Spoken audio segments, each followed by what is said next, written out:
They, well, I don't know. I haven't been keeping up on it, but is there still like oil on top of the water and stuff?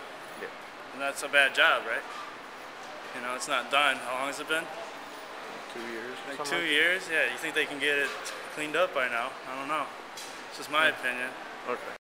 I feel that BP has done an adequate job of cleaning up the oil spill in the Gulf of Mexico by providing people and resources like $20 billion to repay people for damages and lost income, and also providing $500 million in research funds to continue to not let this happen again. And I don't use BP gas though.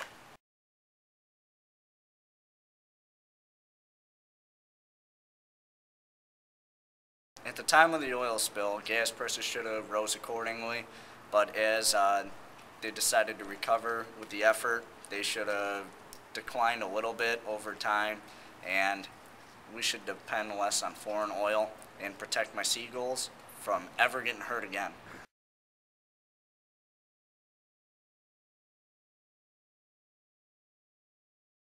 Yeah, there's quite a bit going on. It's not just a simple oil spill is BP's fault, oil spill is Transocean's fault. Transocean being the owner of the well, of the rig that did the well, BP being the company being the oversight of the well. I think there's a little bit of blame on both sides of the problem. BP was providing guidance and direction to Transocean on how to dig and what the steps that they were doing for it. Transocean was merely following the rules that BP laid down. However, there was no inspection done on a regular basis as required by the government, I believe. So the primary blame for the leak, I think, would have been BP in choosing to push past safety standards, but you also have a blame to be filed against Transocean for not following maybe more of an ethical standard, that they may have known it to be right, but their boss said do it anyway, so they did it anyway. Well, you still have the line that you may not know it's, or you may know it's wrong. You still should stop, regardless of whether or not you're told to do that. As far as ultimately who's responsible for that one, that I can't answer. That's going to have to go through courts again.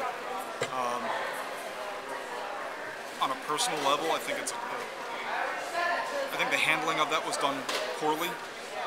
Between the CEO saying, "Oh, there might be a little bit of a leak," and then a couple of days later, "Oh, there's a leak." A couple of days later, "Well, there's a major leak. Oh, I'm going on vacation now." From a PR perspective, that was a horrible decision. Absolutely bad handling of the situation. And when they did finally move to cap it, they moved as quickly as they thought they could. I don't know what decided, or what their decision making was on why they went with just the capping versus other possible options. Maybe they were still trying to use the well later. That also contributed to the major factor, or the major problems of the oil spill.